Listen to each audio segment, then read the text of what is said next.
Salam alaikum wa rahmatullahi ta'ala wa barakatuh.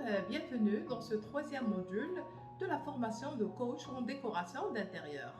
Dans le deuxième module, nous avons fait un petit tour du vocabulaire ou des termes utilisés dans le monde de la décoration, que vous allez les entendre tout au long de cette formation.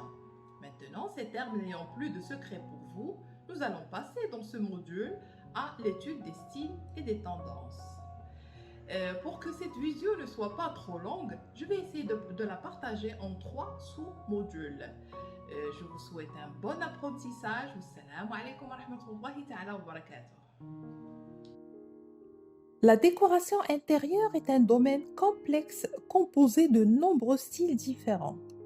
Vous allez remarquer qu'il est impossible d'ouvrir un magazine, de regarder une émission télévisée de décoration ou d'entrer dans une grande enseigne spécialisée en décoration sans entendre ces termes, style et tendance. Mais qu'est-ce qu'un style? Qu'est-ce qu'une tendance? Quelle est la différence entre les deux? Comment reconnaît-on les styles? Nous allons maintenant répondre à ces questions en commençant par les styles anciens, que nous allons aborder dans un ordre chronologique et suivant 3 sous-modules. Maintenant, concentrons-nous sur le style et les tendances. Qu'est-ce qu'un style? Le style est une manière particulière de traiter la matière et les formes. Le style n'est pas réservé à la décoration uniquement. C'est un terme qui est utilisé pour l'art en général, en architecture, en peinture ou pour la mode.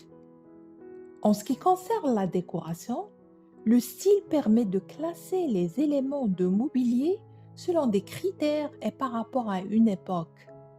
Les styles évoluent, se renouvellent, s'oublient, renaissent.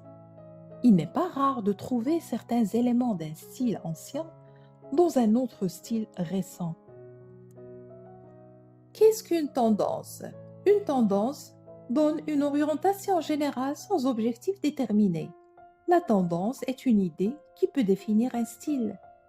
C'est elle qui crée le désir, l'envie de renouveler sa décoration et qui permet de rester à la pointe de son époque.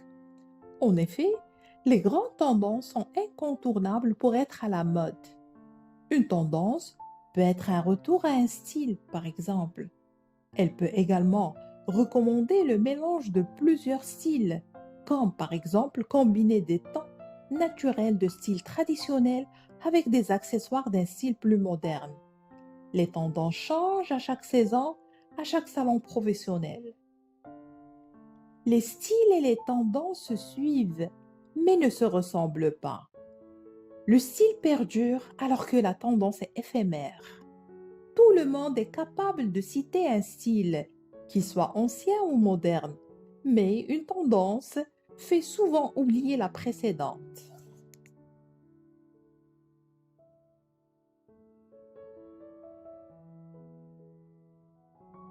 Le style antique, c'est le style le plus ancien et le plus reconnu. Il fait référence aux Égyptiens. Il a influencé les Grecs puis les Romains et on le retrouve dans les styles empire et régence par exemple. L'aspect cubique du mobilier est l'une des caractéristiques de ce style avec les pieds des sièges qui imitent des pattes d'animaux, notamment des félins. Les matériaux utilisés étaient la pierre, le marbre et le granit pour les constructions. Pour le mobilier, les Égyptiens travaillaient l'acacia et le palmier qui sont des bois locaux et importaient l'ébène et le cèdre. Ils connaissaient l'art du verre qu'il incrustait dans le bois et le métal. Il utilisait le cuivre, l'or, l'argent et l'ivoire pour les ornementations. Les accessoires étaient ornés de pierres précieuses. Ce style est celui qui a eu le plus d'influence sur la décoration. Le style Renaissance. La Renaissance débute au XVe siècle en Italie et a tout révolutionné, les arts, les sciences, la philosophie, etc. Elle a influencé toute l'Europe à cette époque. Ce style s'inspire de l'Antiquité grecque pour l'ornementation avec les corniches, les colonnes sur les meubles, le mobilier décoré d'arabesques, de rinceaux, de grotesques et de médaillons. Les bas-reliefs des meubles sont sculptés et font référence à la mythologie. Ce style est également appelé style Hongrie II.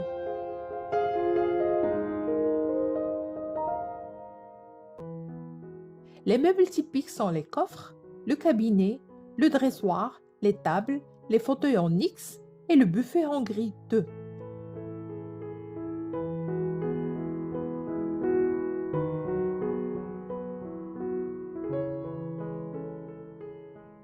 La chaise de l'époque est imposante, elle possède un haut dossier affrontant et on trouve généralement un coffre dans l'assise. Des meubles nouveaux apparaissent comme la chaise à bras, le fauteuil à haut dossier, le caquetoire et les menuisiers de l'époque travaillaient le bois massif et préféraient le noyer ou le chêne plus facile à sculpter. Les intérieurs des belles demeures étaient ornés de fresques murales rappelant la mythologie et les couleurs principales étaient le vert, l'or, le rouge et le bleu cobalt. Le style Louis XIII. Le style Louis XIII prend la relève du style Renaissance pour durer jusqu'au milieu du XVIIe siècle. Dans l'ensemble, le mobilier est sobre et droit. Il est facilement reconnaissable au tournage des pieds des meubles que l'on retrouve partout, sur les sièges et les tables aux pieds et aux entretoises, sur les colonnes d'angle des buffets. Les bois utilisés sont principalement le noyer, le chêne et le poirier. L'ornementation est peu présente et l'on retrouve un peu de marqueterie, d'incrustation et de plaquage qui est une technique nouvelle pour l'époque.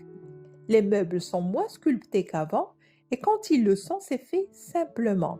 Les meubles typiques sont les fauteuils, les chaises à bras, le dossier ne dépasse pas le haut de la tête, les bureaux, les tabourets, les bancs et les coffres.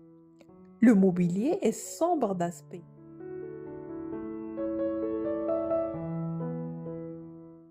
Le style Louis XIV. Il se situe au milieu du XVIIe siècle et se caractérise par un mobilier luxueux, grandiose, empreint d'une touche de baroque et richement décoré. L'ornementation est majestueuse et symétrique. Les bois utilisés sont des bois massifs tels que le chêne, l'ébène et les arbres fruitiers comme le poirier. Les pieds des meubles utilisés sont caractérisés par leur forme, en balusque ou en console. Les fauteuils sont plus hauts que larges et l'assise est recouverte d'étoffes précieuses. Les entretoises des sièges ne sont plus en H, mais en X. Les autres meubles typiques sont les tables et les consoles qui sont des meubles d'apparat.